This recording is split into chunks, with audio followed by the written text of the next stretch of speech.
Bonsoir et bienvenue dans l'Africa Newsroom. À la une de l'actualité ce soir, le PDCI dans la bataille de 2020. Lancement samedi par le parti d'Henri Konan Bédié d'une vaste campagne d'adhésion. Une opération qui devrait s'étaler jusqu'à la présidentielle. Objectif 1 million de nouveaux militants. Le PDCI à la conquête du pouvoir. On en parle dans un instant avec mes invités. Le spectre d'une pénurie de devises plane toujours sur l'économie du Nigeria. Pour contrecarrer le risque et accroître la liquidité, la Banque centrale prévoit d'injecter en plusieurs tranches 11 milliards de dollars sur le marché de change. Pas assez de logements sociaux, plainte de nombreux Africains, et c'est précisément le cas en Algérie où la situation est alarmante. Avec une extension des bidonvilles, le gouvernement se dit plus que jamais engagé sur la politique du logement social. Voilà donc pour les titres et pour en parler avec moi ce soir, Monsieur Pierre Franklin Tavares, bonsoir. Bonsoir madame. Vous êtes philosophe, à mes côtés également Makaïla Gebla, bonsoir. Bonsoir Zara. Bonsoir, vous êtes journaliste blogueur et à vos côtés Yamboulia Dipama, bonsoir. Bonsoir. Vous êtes consultant en santé publique, merci à tous les trois d'avoir accepté notre invitation. Place tout de suite à l'actualité politique.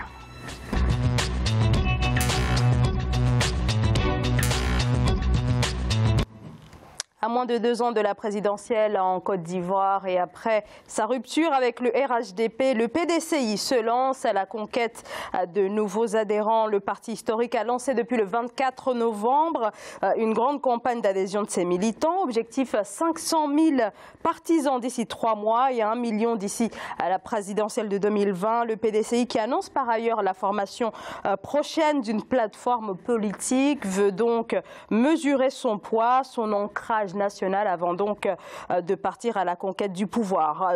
On fait le point dans ce sujet de Sharon Kamara. 1 million d'adhérents, c'est l'objectif que s'est fixé le Parti démocratique de Côte d'Ivoire d'ici 2020. Et pour la première journée de lancement de l'identification des militants qui a eu lieu ce 24 novembre, le parti a annoncé avoir enregistré plus de 5300 nouveaux adhérents. Dans les 3 prochains mois, le parti prévoit d'atteindre 500 000 adhérents.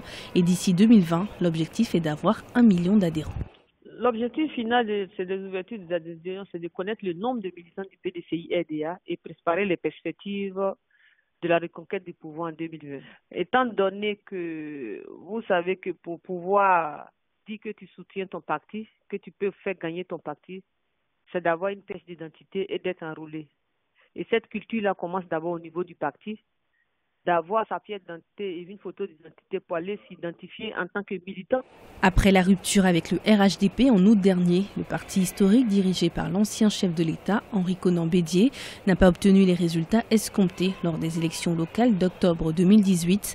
Avec un taux de 46% de participation dans le pays, le PDCI a obtenu 20% des voix et 6 régions régionales, tandis que son ancien allié, le RHDP, remportait 60% des voix et 18 régions. C'est dans l'ordre normal actuel de la situation politique de la Côte d'Ivoire. Il faut remobiliser non seulement ces militants, mais aussi rechercher de nouveaux militants.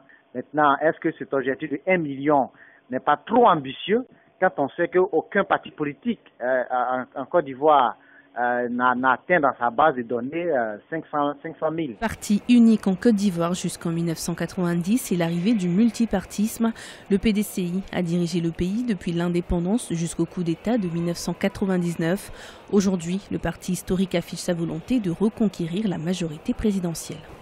Alors, le PDCI à la reconquête du pouvoir perdu en 1999. Oui, mais Makaïla Gebla, avec quelle stratégie pour ce parti dont on a vu l'assise nationale révéler cette fragilité lors des dernières élections? Tout à fait Zara, merci d'avoir invité à ce débat. Je pense que le PDCI, étant un parti traditionnel historique en Côte d'Ivoire, peut avoir cette ambition étant donné que juste après les élections locales d'octobre dernier, on a vu en fait sa défaite et on a vu son départ également de la coalition des hauts-flottistes. Aujourd'hui, le parti ambitionne de reconquérir effectivement le pouvoir après, je pense, après 1999. Oui, après le coup d'État. Le coup d'État. Oui. Donc je pense que c'est une ambition, certes, politique qui peut être atteinte, mais à condition que de remobiliser de nouvelles voies. Or, aujourd'hui, la Côte d'Ivoire, telle que la configuration politique de l'espace politique ivoirien, pose problème parce qu'il y a aussi le parti du président, du président, le RDR, le président Alassane Ouattara, qui est bien implanté. Il y a également le parti de Laurent Gbagbo, qui éventuellement, tout dépendra de ce qui va se passer à La Haye.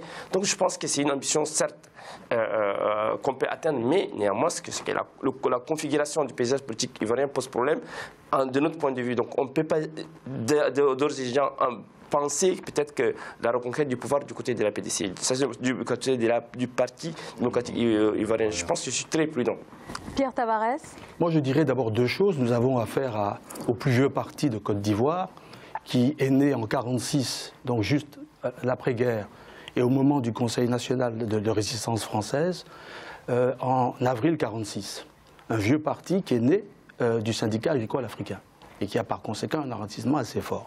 Deuxièmement, je crois en termes d'analyse électorale sur les élections qui viennent de s'achever, il est peut-être possible d'apporter quelques nuances, parce que le PDCI n'est pas aussi perdant qu'on pourrait le faire croire. Certes, en termes de communes gagnées et en termes de régions, il apparaît en second, mais en termes d'électeurs, il apparaît probablement qu'il est le premier. Par conséquent, il faut nuancer. Tout dépend de la manière dont nous entrons dans l'analyse des résultats. Troisièmement, il faut le dire, donc c'est pour ce parti-là le second désapparentement historique. Le premier ayant été effectué par Houphouët-Boigny, il y a avec le Parti communiste, et maintenant la scission avec le RHDP coïncide, enfin on pourrait l'appeler, considéré comme le second désapparentement. Enfin, troisièmement, il s'agit d'immatriculer les militants, c'est-à-dire qu'un individu doit correspondre à un matricule dans un parti, par les cartes, et puis ensuite faire en sorte, ou se battre pour qu'il y ait de nouveaux adhérents. Bien évidemment, cela s'inscrit dans une carte politique extrêmement compliquée, à la fois pour le parti, mais aussi pour le RDR, également pour M. Guillaume Soro, qui probablement sera candidat, et y compris pour le parti du président et du célèbre prisonnier de La Haye. Donc par conséquent, la perspective est très claire. Ce que dit le bureau politique du PDCI, c'est de conquérir ou de reconquérir le pouvoir d'État. Et à cet effet, il a une double stratégie. Il amorce sa campagne d'adhésion qui coïncide ou qui correspond à la première partie de sa pré-campagne électorale en prévision de 2020. Nous sommes à quelques semaines de 2019. Et par conséquent, elle mobilise, avec cette perspective-là, de mettre en place une plateforme politique, une éventuelle alliance avec les autres partis politiques, de sorte qu'elle vise à rendre minoritaire en termes de voix et en termes de coalition le RDR. Yamboulia dit pas mal. L'enjeu, là, c'est cette coalition, cette plateforme qui va certainement être annoncée dans les prochaines semaines, les prochains mois. Oui, l'ambition peut être cette coalition ou cette reconquête de l'électorat, mais il y a quand même deux choses importantes. Pour moi, c'est déjà que le PDCI se réconcilie avec elle-même, parce que c'est une grosse opération de communication pour que ce parti puisse se réconcilier avec ses anciens militants, parce que c'est le plus vieux parti, c'est le parti le plus implanté, et qu'à un moment donné, quand ils se sont alliés pour aller aux élections présidentielles de Ouattara, il y a eu quand même ce regroupement des Houphouëtistes et autres. Donc c'est quand même un parti qui doit se réconcilier avec lui-même dans cette phase où il y a des anciens cadres qui ont eu à avoir des tendances de quitter le parti et autres. Et puis il y a aussi se reconcentrer sur cette débâcle électorale plus ou moins des élections locales au mois d'octobre, parce que 20%, ça suppose quelque part que le message n'est peut-être pas bien passé, même si ils ont une base électorale assez forte. Alors, redéfinir peut-être aussi l'idéologie du parti, sans le RHDP. Après, le RHDP, c'était une volonté de se dire que nous sommes des héritiers de Houphouët et autres. L'idéologie en tant que telle, souvent, n'est pas la panacée des partis politiques. C'est le leader qui incarne, en vérité, souvent, ce parti politique-là. Pour le PDCI, on ne peut pas le dire. Oui, pour le... Oui. Il y a une ligne politique. Il y a une ligne politique. Non, qui est du centre droit à l'origine. Non, je ne suis pas. Non, la ligne politique n'est pas la panacée. Par contre, je dis que même le leadership de Bédié, à un moment donné, était même discutable ou discuté. Donc, c'est ce que je dis. C'est cette façon d'incarner. C'est les leaders qui incarnent, parce qu'à un moment donné, il y avait des leaders qui disaient, mais en fait, il faut aller aux élections.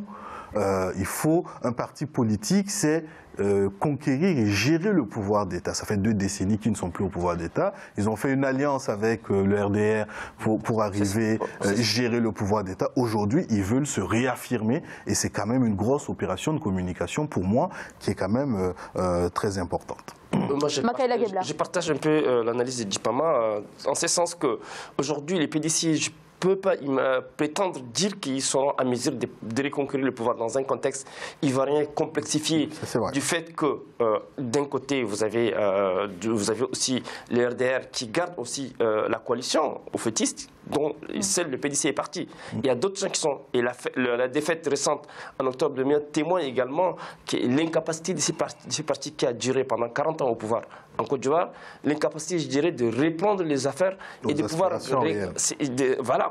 reprendre les affaires en main, c'est pas facile. Donc je pense qu'il faut quand même laisser les choses. C'est une opération de communication comme donc pour vous, le PDCI ne peut pas se passer aussi facilement du RHDP. On ne peut pas considérer que ce soit une opération de communication, c'est-à-dire, à moins que je ne comprenne pas exactement ce que vous souhaitez dire. Oui, allez-y. En fait, j'ai dit, c'est déjà, pour moi, cette volonté d'avoir de nouveaux militants et autres, c'est déjà se montrer que nous avons un socle. En fait, c'est une opération de communication vis-à-vis des militants, montrer que le parti existe véritablement en dehors de ce regroupement-là. Après, il y a d'autres facteurs qui entrent en ligne de compte, notamment le fait d'enrôler aussi des militants, puisque il n'y a pas très longtemps, il y avait cette crise au niveau de la commission électorale, par exemple. C'est-à-dire que c'est discuté, même le fichier électoral aujourd'hui est discuté. Donc, cette opération du PDCI permet aussi d'avoir une base de données de militants quelque part pour pouvoir aussi affronter ou avoir des arguments. Donc c'est entre autres. Voilà, exactement. Pour moi, c'est ce que je dis. Mais c'est pour ça que je dis que c'est... Oui, moi je dis que le parti devait se réconcilier avec lui-même déjà par rapport à ces cadres qui étaient dans le parti. Je ne suis pas PDCiste. Je ne suis pas PDCiste, je tiens à le dire. J'ai grandi en Côte d'Ivoire. Je connais un peu l'histoire de ce pays et les tensions qu'il y a eu, mais c'est aujourd'hui, et force est de le constater, le seul parti qui a une extension nationale. Bien sûr. Voilà. Si on ne le reconnaît pas... Laissez-moi terminer.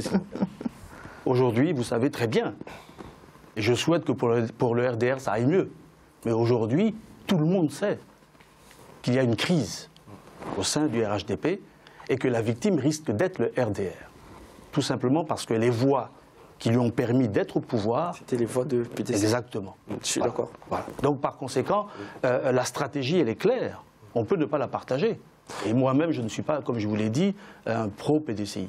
Cependant, force est de reconnaître qu'au-delà de la communication, il y a là une véritable manœuvre politique. Et c'est un vieux parti. Hein. C'est pour ça que tout à l'heure, je disais, mais faites attention. Ce désapparentement-là, il ne sort pas de n'importe où. Il s'inscrit dans l'histoire du parti. J'ai rappelé comment Houphouët-Boigny s'était désapparenté du Parti communiste français et qui a propulsé son parti politique.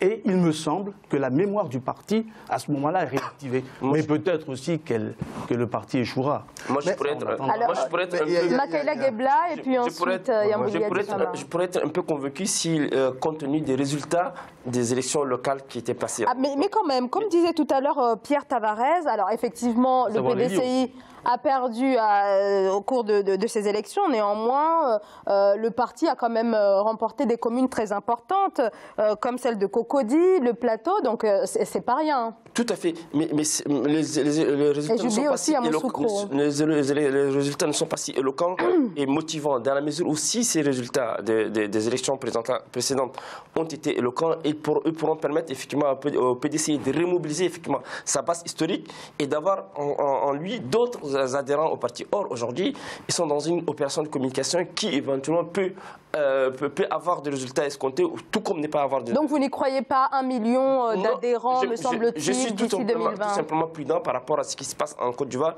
et par rapport à ce qui se passe aussi, connaissant un peu la scène politique ivoirienne, je pèse mon mot et je suis très prudent par rapport à ce qui est en train de se passer. Pierre Tavares? Après, moi... Ah, pardonnez-moi, oui. Je disais, après, l'objectif pour ce parti, c'est d'avoir 1 million de nouveaux, reconquérir ses adhérents et avoir 1 million d'adhérents, c'est une volonté affichée parce que c'est le jeu politique. Tout à fait. Mais au fond, il y a aussi quelque chose que la vieillesse de ce parti fait que les cadres de ce parti aussi ont un certain âge. C'est-à-dire qu'il y a une mue générationnelle aussi, que dans cette volonté de reconquérir l'électorat, il y a une mue générationnelle qui doit être prise en compte. Et cette mue générationnelle-là passe aussi par les nouveaux acteurs qui apparaîtront sur la scène au niveau de RDR, au niveau de Soro et autres. Et donc les Billon et autres qui sont dans le parti, qui ont une assise financière et même aussi électorale, ce sont des gens qui ont de l'ambition. Et c'est cette ambition-là que je suis en train de... C'est cette notion de réconciliation. Je ne dis pas que le parti est inexistant. Je dis que le parti a eu à un moment donné des tenors dans le parti qui avaient des distensions avec la direction. Et maintenant, venir s'affirmer aujourd'hui que nous sortons de ce rassemblement pour nous affirmer en tant que PDCI, qui existe déjà, ben, je crois que il ne faudrait pas donner... Après, peut-être que ce n'est pas le bon terme, la réconciliation. Il ne faudrait pas donner, à mon avis, je peux parler très concrètement, l'opération de scission n'a pas réussi. Oui. Elle n'a pas réussi pour la simple raison que les acteurs eux-mêmes n'ont pas su comment la faire. Ça, c'est clair. Je ne discute pas de la légitimité, parce que dans un parti politique... Oui, bien sûr. Pour moi, il y a des courants. Après, on a aussi une base de militantisme ailleurs. Ce parti-là est en ordre de bataille. Bien sûr. Et c'est le premier à enclencher la pré-campagne électorale.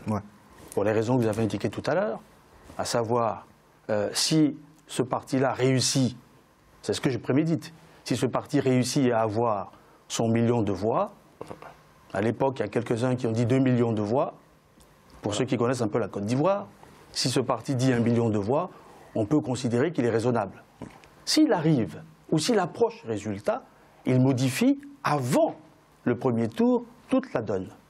Il escompte sur 2 choses, à mon avis. La première, c'est qu'on ne sait pas quel sera le sort réservé au président Gbagbo.